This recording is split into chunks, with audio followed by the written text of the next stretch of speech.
a todos, muchas gracias por la presentación y muchas gracias a los organizadores del Congreso Internacional sobre Bartolomé Pérez Casas y en especial a Antonio Manzanera por invitarme a participar en el mismo y a mostrar pues, un aspecto de Pérez Casas que igual es un poco más desconocido porque fue parte de sus inicios como el grandísimo profesional que luego, bueno, ya era y que luego fue conocido por todos.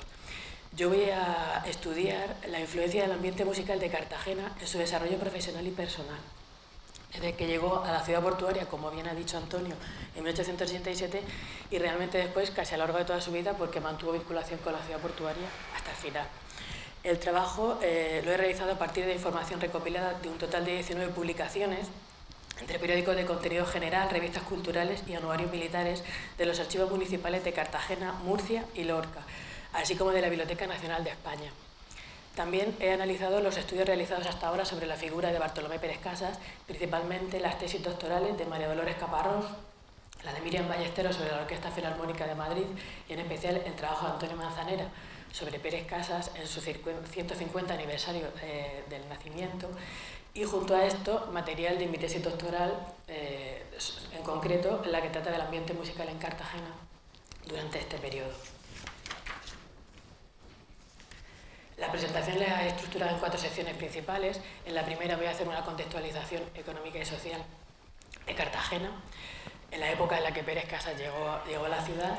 En segundo lugar, abordaré la relación del músico con el ambiente musical, primero planteando cómo estaba el ambiente musical en la ciudad y cómo se lo encontró él y su relación con él a su llegada. Después, analizaré la relación de Pérez Casas una vez que él ya se marchó a Madrid. Y finalmente, y aunque es un aspecto transversal a toda la exposición, hablaré de la importancia de la prensa como fuente de la investigación y su influencia para mantener a Pérez Casas en el imaginario de todos los cartageneros, destacando sus logros y méritos profesionales. La importancia de Cartagena como ciudad militar portuaria se acentuó con la construcción del arsenal a mitad del siglo XVIII. Esto hizo transformar enormemente la vida económica de la ciudad y duplicó su superficie urbana, reafirmando su posición como plaza fuerte al albergar la serie del Departamento Marítimo y el arsenal de la Armada durante el siglo XIX. Desde el último cuarto del siglo XIX, Cartagena estaba considerada núcleo urbano, militar e industrial de primera magnitud, destacando por encima de las poblaciones de la provincia de Murcia. Cartagena era capital de departamento marítimo, gobierno militar con Estado Mayor dependiente de Valencia, obispado, plaza fuerte de primer orden y parque de artillería, arsenal del Estado y base naval. En sus élites alternaban marinos, militares, mineros, industriales, propietarios, comerciantes al por mayor, consignatarios de buques y altos funcionarios, evocando un contexto social similar al de otras ciudades mediterráneas como Barcelona, Almería o Málaga. Esta burguesía emergente, a su vez, fue demandante de locales amplios y lujosamente decorados, acordes con los nuevos tiempos, como los cafés de la calle Mayor, donde pasaban su tiempo libre de ocio y entretenimiento. En cuanto a población en términos absolutos, Cartagena pasó de casi 76.000 habitantes en 1877 a más de 103.000 en 1900. Una de las principales causas de este crecimiento demográfico fue el boom de la minería que se vivió en esta zona de Cartagena a partir de esos años y generó una nueva clase burguesa adinerada. Desde el último tercio del siglo XIX predominó un lenguaje ecléctico en el urbanismo de la ciudad portuaria, que dio lugar con la transformación y modernización del espacio urbano dentro y fuera de las murallas a un ambiente modernista que culminó en 1900. A esto colaboró la expansión económica, la expresión demográfica y la actitud regeneracionista surgida desde 1898, aspectos que se reflejaron en las nuevas construcciones de la época. Con la llegada de los nuevos ricos procedentes de la minería y sus ambiciones de ostentación y modernismo, el centro de la ciudad se fue poblando de lujosas mansiones. Los adelantos técnicos mejoraron la calidad de vida de la población cartagenera y repercutieron favorablemente en su consumo de ocio y cultura. Entre ellos destacamos el alumbrado, que se instaló en agosto de 1887, la electricidad que se hizo efectiva en noviembre de 1902, el tranvía que conectó distintas zonas urbanas y sobre todo la llegada de la línea de ferrocarril Albacete-Cartagena, que fue aprobada en 1859 y permitió la conexión de Cartagena con el centro de la península. La modernización del puerto comercial de Cartagena y su puesta en funcionamiento en 1887 lo convirtió en uno de los puertos de mayor tráfico comercial de España.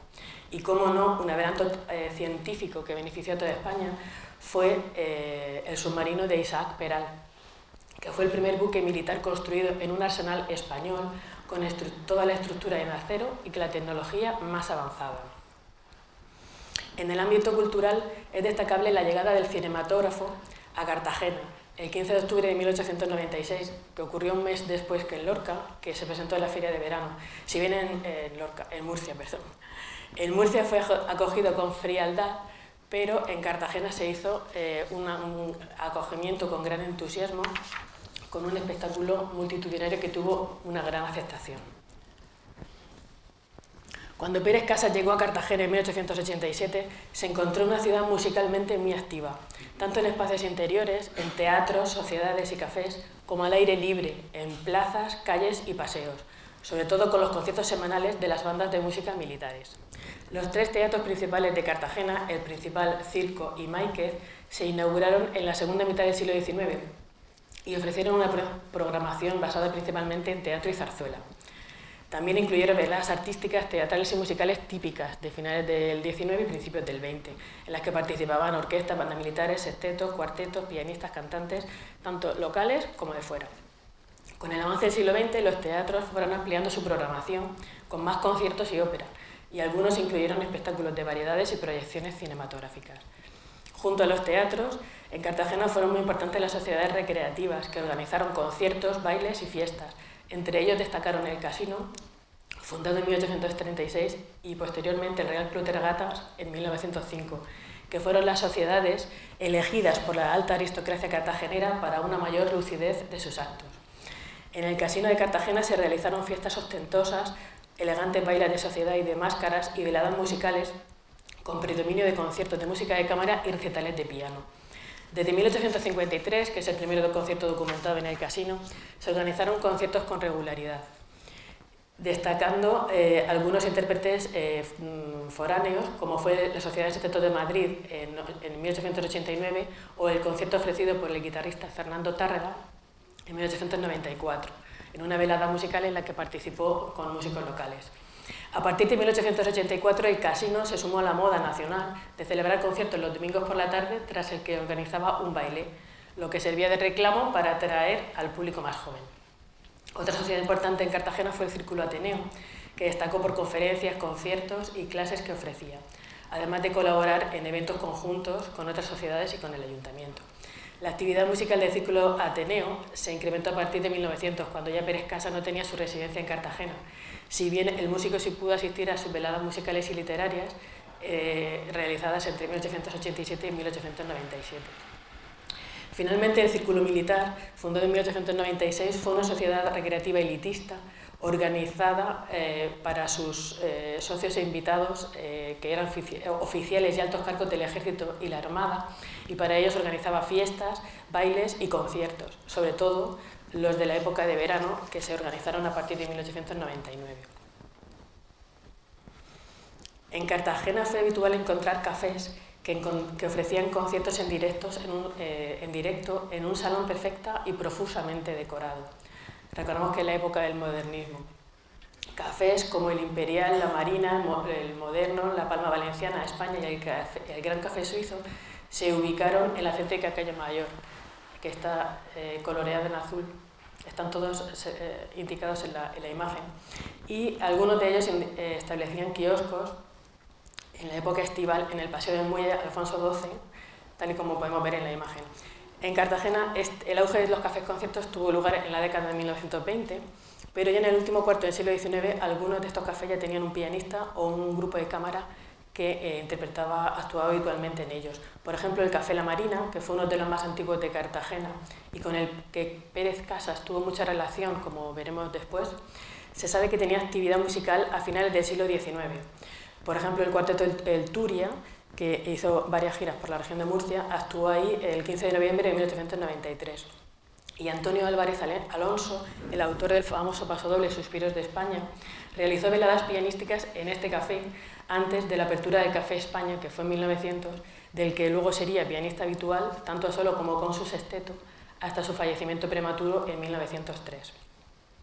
El segundo café-concierto más antiguo de Cartagena, el Café Imperial, también ofreció conciertos de música clásica entre 1887 y 1900, con intérpretes locales y una gran asistencia de público.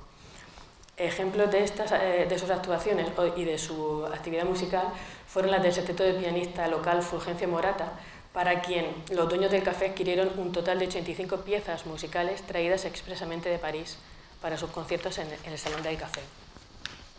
Otros cafés, como el Gran Café Suizo y el Café España, fueron referentes como café-concierto. El primero, el Gran Café Suizo, porque hizo contrataciones de grupos de fuera, especialmente en la década de 1920, y el Café España porque fue muy famoso y muy popular por el sexteto que albergaba en el café, que al principio fue dirigido por Lisón, pianista, después por Álvarez Alonso y finalmente Jerónimo Oliver, el que sería el músico mayor de la banda de Infantería de Marina, pues fue el director del sexteto de Café España.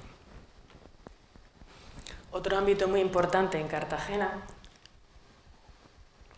fue la programación de música al aire libre, bien en el marco de la feria de verano, en los ciclos semanales que organizaba el ayuntamiento con la colaboración de las bandas militares de la ciudad, en las 4 ubicaciones de ocio, que fueron la zona de la calle Mayor, la zona de la Plaza de San Francisco, la Plaza de España y el paseo del Muelle Alfonso XII.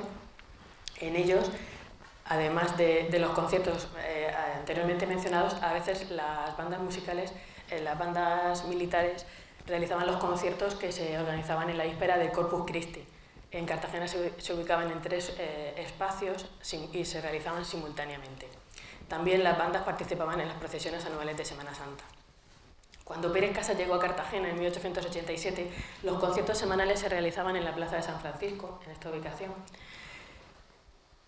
y también se localizaban en otros espacios donde la banda del Ejército y las del Tercer Regimiento de Infantería de Marina, a la que perteneció Pérez Casas entre 1890 y 1895, tenían una estructura similar.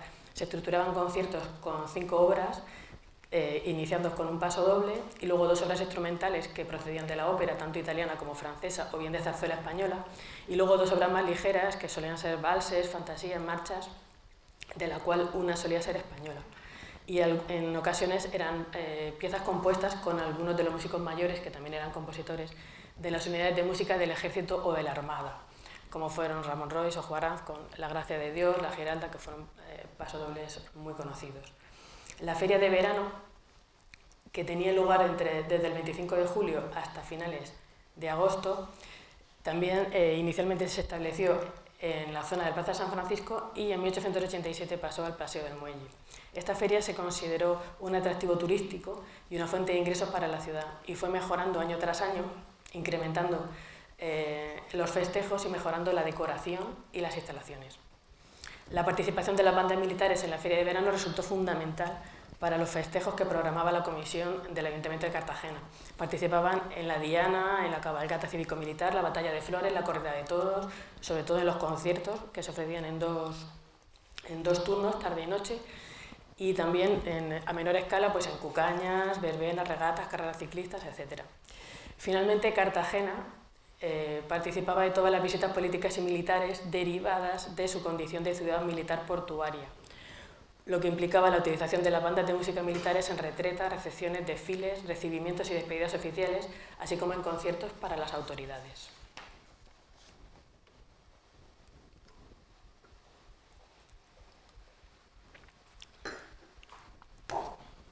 En el mes de octubre, y con 14 años, llegó Pérez Casas a Cartagena, encontrándose todo el ambiente musical descrito anteriormente. Su intención inicial fue estudiar finanzas, pero en 1888 José Crespo, un músico cartagenero aficionado, al ver el talento de Pérez Casas, le buscó trabajo en su comercio y consiguió que Ricardo Manzano, que fue un músico muy activo en Cartagena, como músico, como violinista, contrabajista, pianista, compositor, pero también como director de orquesta, que tenía una orquesta que participaba en los teatros y también le ponía la música a las zarzuelas cuando las compañías nacionales no traían la orquesta a Cartagena, pues consiguió que Ricardo lo contratara, lo metiera en su orquesta como violinista.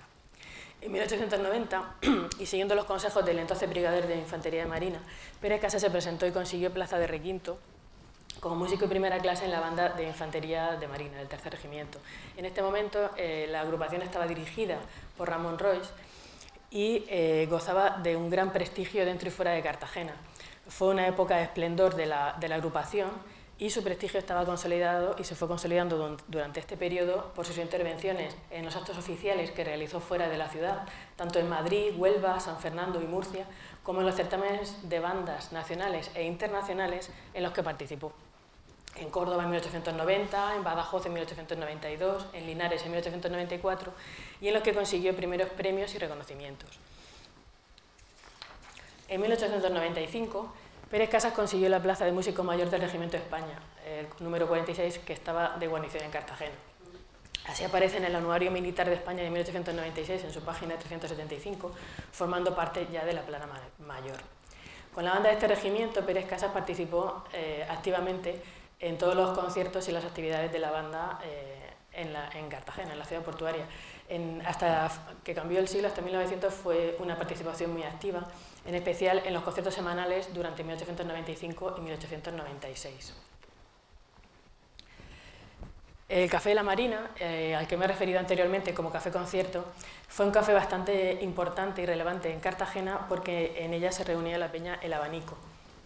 El nombre procedía de la mesa en la que se reunían, que tenía forma de abanico, y ahí existían varias tertulias, una tertulia taurina y luego otra en la que se reunía un grupo de intelectuales que fundaron el grupo editorial del periódico semanario satírico Festivo y que allí mismo realizaban las tareas de redacción y administración del periódico, dentro del café. Pérez Casas fue habitual de estas tertulias, encontrándose alrededor de la mesa del abanico a poetas como Vicente Medina, literatos, periodistas y a músicos como Fulgencio Morata, también referido anteriormente, el director de música civil, de bandas de música civiles cuando las había en Cartagena, Aliaga o Jabaloyes, y también políticos como José García Baso, que fue un político muy relevante en Cartagena. Tan importantes fueron estas tertulias para los miembros de la peña, que el pianista, compositor y músico mayor del Regimiento de Infantería Sevilla número 33, Alfredo Jabaloyes, compuso en 1895, en honor a ellos, un paso doble al que puso por nombre El Abanico y que actualmente, bueno, durante muchos años se convirtió en uno de los más famosos del género. El 21 de marzo de 1897, Pérez Casas consiguió por oposición la plaza de músico mayor de la banda del Real Cuerpo de Alabarderos en Madrid. Toda Cartagena se hizo eco de la noticia y quiso mostrarle su afecto, ya era una figura muy conocida y muy respetada en la ciudad portuaria. Amigos y aristocracia cartagenera, conscientes de la importancia del logro conseguido por el músico lorquino, que ya consideraban ellos cartagenero, organizaron fiestas para agasajarlo y mostrarle su afecto. Y lo nombraron presidente de honor de la Unión Artística Musical. Una de las fiestas más destacadas fue la realizada el 27 de marzo de 1897, apenas unos días después de la oposición, y que el periódico El Eco de Cartagena ya reflejaba en primera página el 29 de marzo. Dedicó todo un artículo pues, a lo que fue la velada, detallando todo desde los invitados, el lugar, la hora, hasta el menú y lo que habían comentado, ¿no?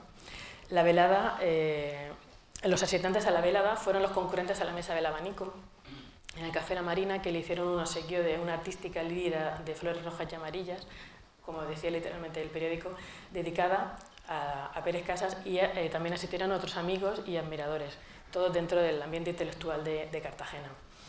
Pérez Casas, que fue un hombre muy modesto, pues respecto a esta fiesta organizada en su honor, consideraba que lo hecho por él no tenía nada de extraordinario para merecer las entusiastas enhorabuenas que recibía de sus amigos y menos la celebración del banquete que se iba a verificar en su honor. Son palabras textuales recogidas por el periódico El Eco de Cartagena respecto a su parecer con las oposiciones y con la fiesta que se le había organizado.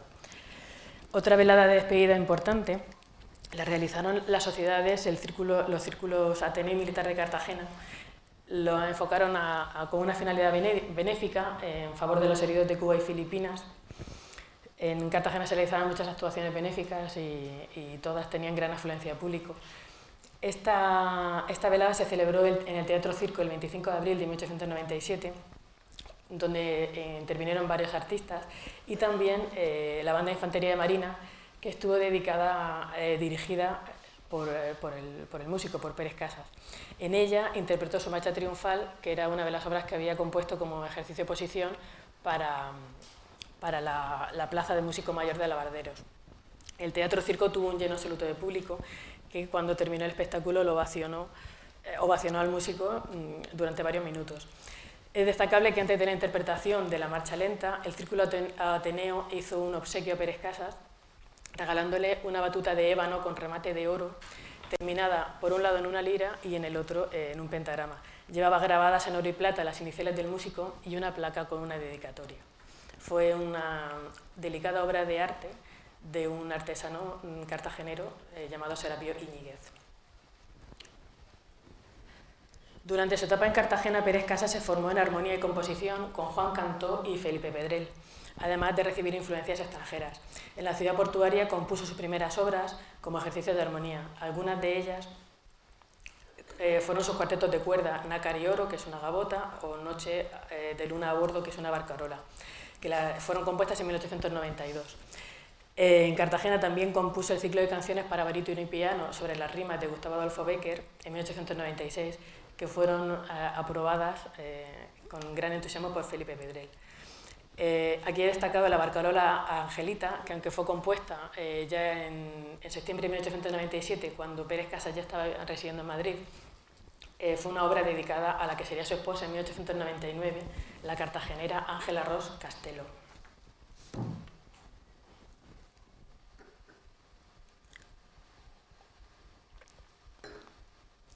Pérez Casas se marchó de Cartagena el 27 de abril de 1897 para incorporarse a su nuevo puesto de músico mayor en la Banda de Música Real en Madrid.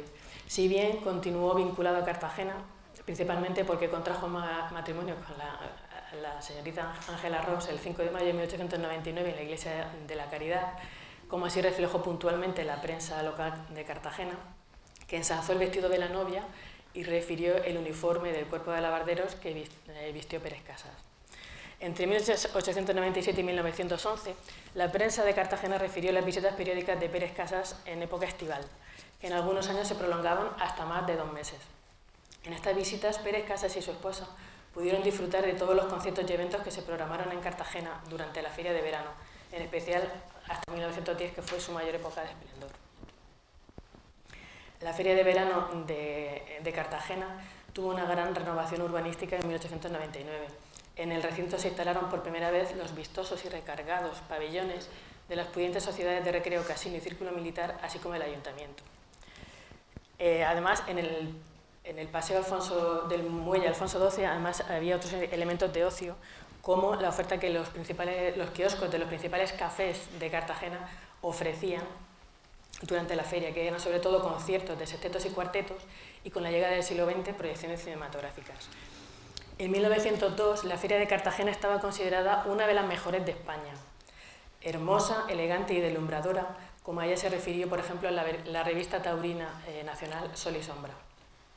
Pérez Casas vivió todo este ambiente y es más que probable que conociera y tuviera contacto con los músicos locales que formaban parte de los sextetos y cuartetos que actuaban en los kioscos y en los pabellones instalados en la feria, así como los músicos mayores de las bandas militares que estaban de guarnición en Cartagena, tanto el Regimiento de Sevilla, que era Alfredo Jabaloyes, como el España 46, que fue dirigida por Marcos Ortiz después de su partida, y después por Munera Villar, y de Infantería Marina, primero bajo la dirección de Royce, que conocía por supuesto, y después bajo la dirección de Jerónimo Oliver.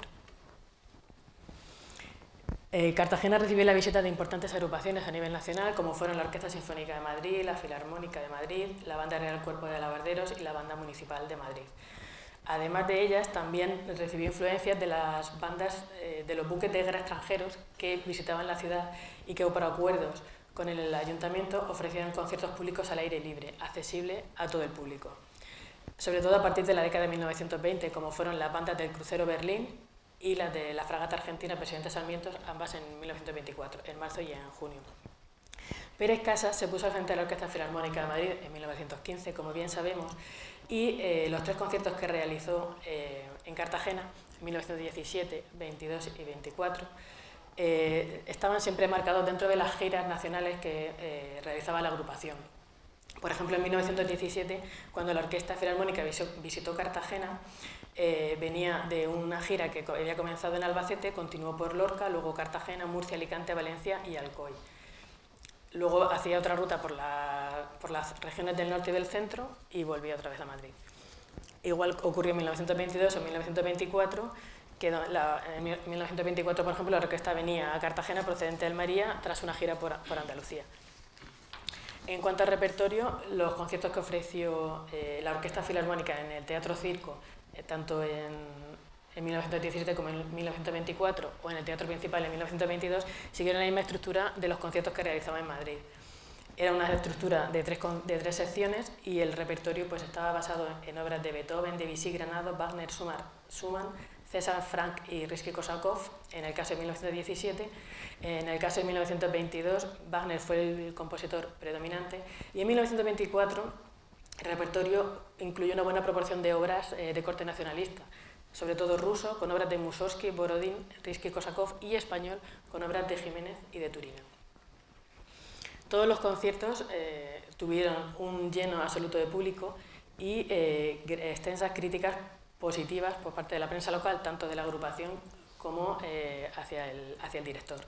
No solamente fue el periódico El Eco de Cartagena, sino también La Tierra, La Voz de Cartagena o El Porvenir, que eran periódicos de tirada local diaria en Cartagena en la época de estos conciertos. Para terminar, me gustaría hacer una relación de las obras compuestas por Pérez Casas y que se pudieron escuchar en Cartagena.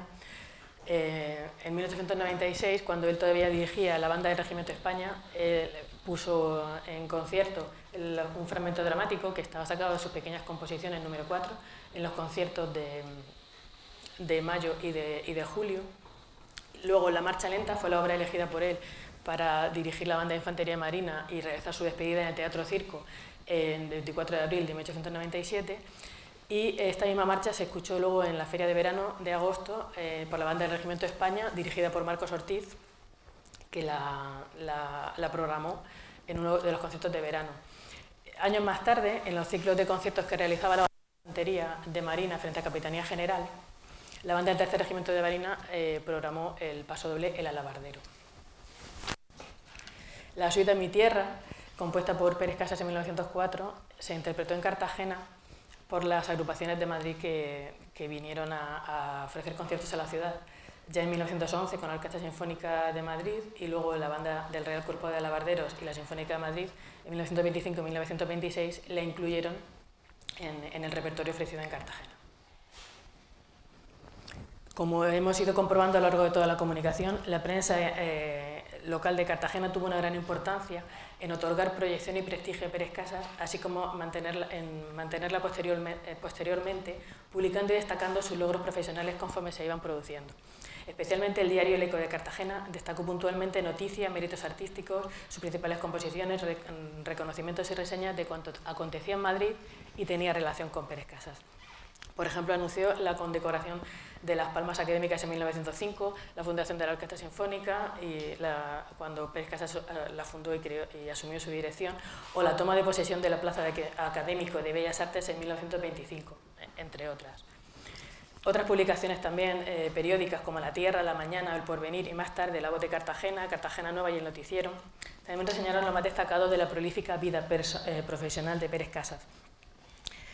En general, y para terminar, la prensa de Cartagena fue colaboradora de primer orden en la consolidación del prestigio de Pérez Casas en Cartagena, al destacar sus logros profesionales y actualizarlos, haciendo partícipes de los mismos a la ciudadanía cartagena conforme se fueron produciendo. Fue un elemento fundamental para recordar y enaltecer la figura de un músico muy relevante a nivel nacional, cuyos inicios se fraguaron en Cartagena en su época de estudiante y en un momento decisivo para encauzar su carrera profesional, y que continuó su relación portuaria, su relación con la ciudad portuaria durante toda su vida. Pues muchas gracias y quedo a su disposición por si quieren hacer alguna pregunta.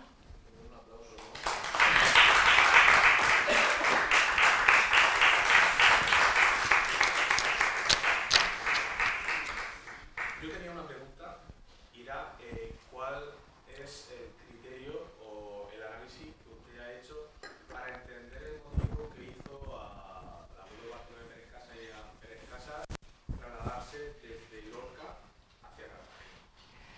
parece ser que, según lo que yo he estado analizando y estudiando, había como dos razones.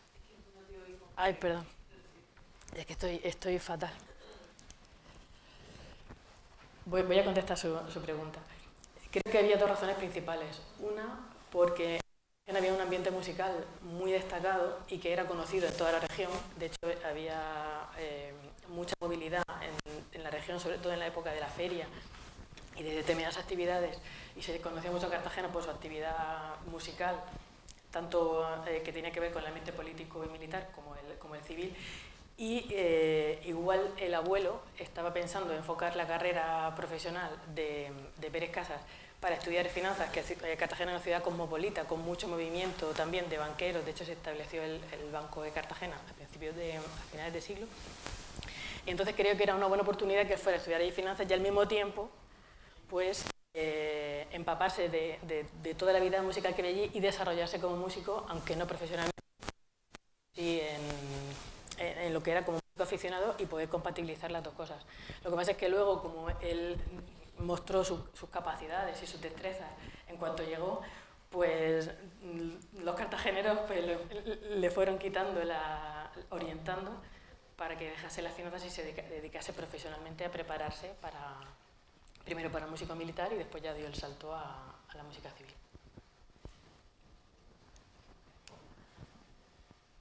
Está clara la relación de Pérez Casas con Cartagena, importantísimo esos 10 años, pero hay otra cuestión no menos importante, que es la de su esposa, Angelita Roca Castelo, también cartagenera, y bueno, eso creo que es una circunstancia que unió muchísimo más a Bartolomé Pérez Casas con la ciudad de Cartagena.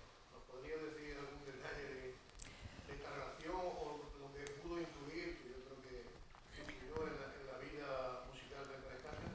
Claro, yo creo que gracias a esa relación, o debido a ella, Pérez Casas volvió recurrentemente a Cartagena.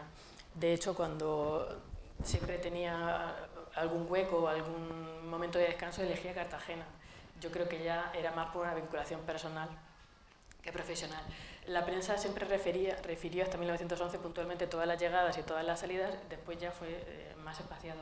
O incluso también se sabe que la familia de ella iba mucho por Madrid y se instalaba allí en su casa.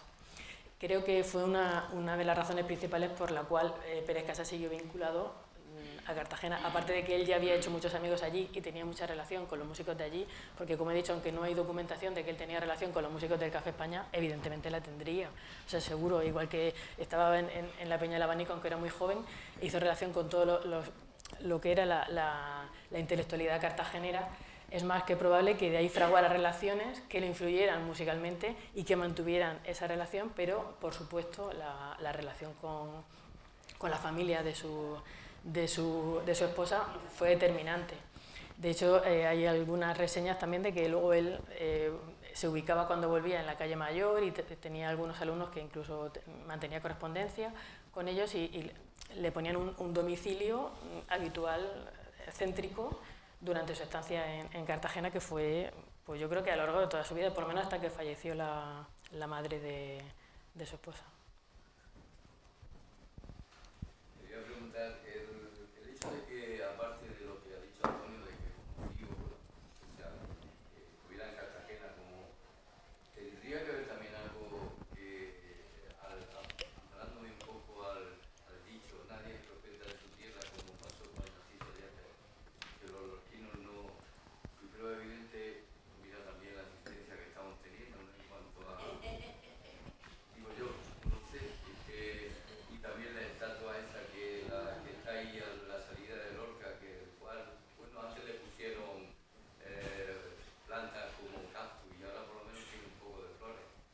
Digo yo, es una pregunta un poco si tendría que ver algo también con eso. No lo sé, porque realmente la prensa de Lorca también refería en su época los logros artísticos de Pérez Casas, el Ateneo Lorquino y la Tarde de Lorca, entre otras publicaciones. Ellos iban reflejando también los reconocimientos y los logros artísticos que iba consiguiendo conforme avanzaba su vida profesional. Entonces, no sé si realmente tuvo que ver eso, yo me voy más un poco a lo que ha dicho Antonio y a cómo se desarrolló luego su vida profesional, que igual ganó más o tuvo más peso en su vida la relación con Cartagena. También porque él se fue aquí con 14 años y de los 14 a los 24 pues tuvo una proyección muy rápida y ascendente, pero aquí en Lorca se hacían voz y eco y lo reflejaban. Realmente yo tampoco he encontrado documentación que diga que si venía o no, eso Antonio igual nos puede ilustrar. Si continuó viniendo, que supongo que sí, porque siempre decía que tenía el corazón partido entre Cartagena y Lorca. Claro.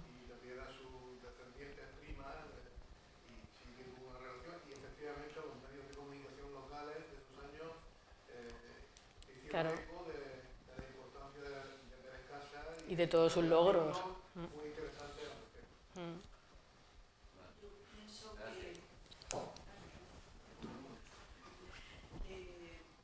lo que ha dicho este señor de que no somos profetas de nuestra tierra, pues eso, mira, pero es que en aquella época, como bien dice, la prensa contaba todo. Ha venido, en el tren de las 9 ha llegado quien fuera, alguien importante. Entonces, eso ahora ya no se sabe. Ahora si no eres profeta en tu tierra o tu tierra no te acoge o no te reconoce, puede ser más eso. Pero en aquellos momentos es que se decía todo, en la prensa, la gente se enteraba. Entonces, si además como ha dicho Antonio, y hay cartas que lo dicen, entonces es porque Cartagena, como bien has dicho, pues era una ciudad muy floreciente, con mucho poderío económico en aquella época y una vida cultural y musical tremenda. Entonces aquí había también, pero a mí se le reconocía, pues personalmente se daba cuenta, ha triunfado con esto, ha recibido tal premio. Claro, y profesionalmente para él también era más interesante su vinculación con Cartagena, porque es que hubo unos años ahí que es que tenía muchísima actividad, pero muchísima. En los cafés, en las sociedades, en la calle, en todas partes, conciertos por todo y encima cuando venían los ministros, los militares, el rey, siempre estaban organizando cosas, entonces tenían mucha vida musical y muchos profesionales de la música, entonces a él le interesaba también mucho más estar vinculado ahí para empaparse de eso, absorberlo, disfrutarlo o incluso integrarlo luego en su música, si bien yo creo que nunca perdió la relación con Lorca, pero a nivel personal.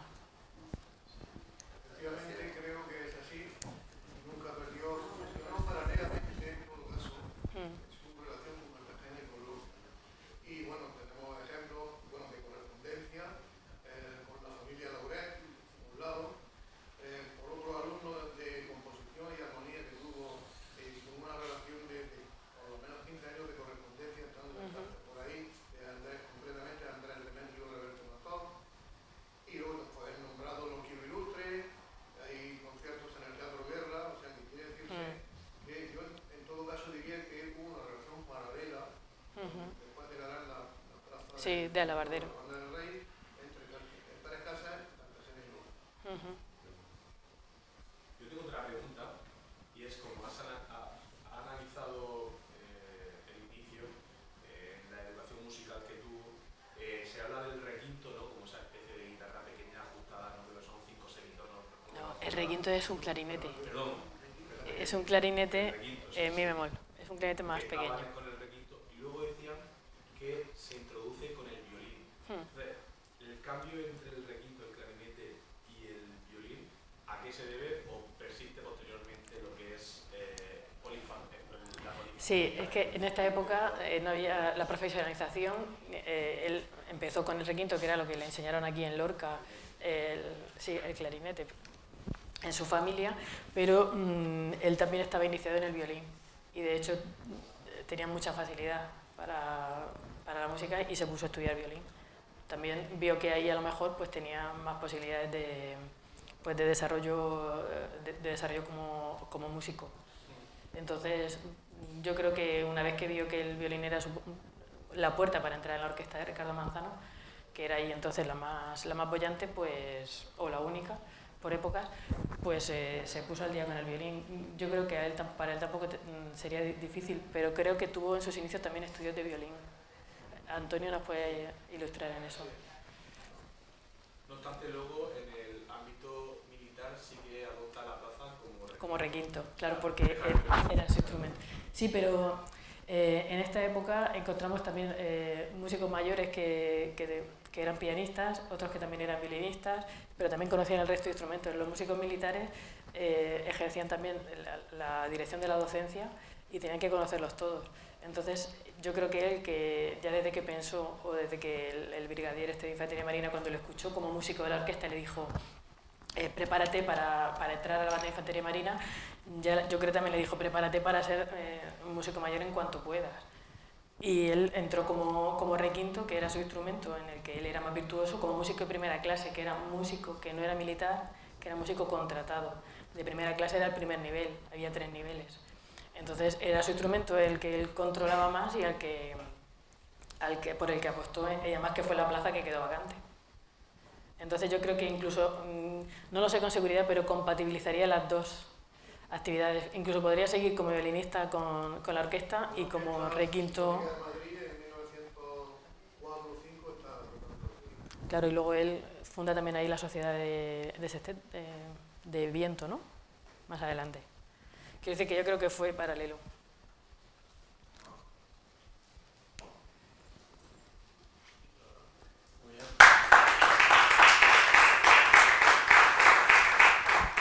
Pues muchas gracias a todos y espero que hayáis disfrutado con la comunicación.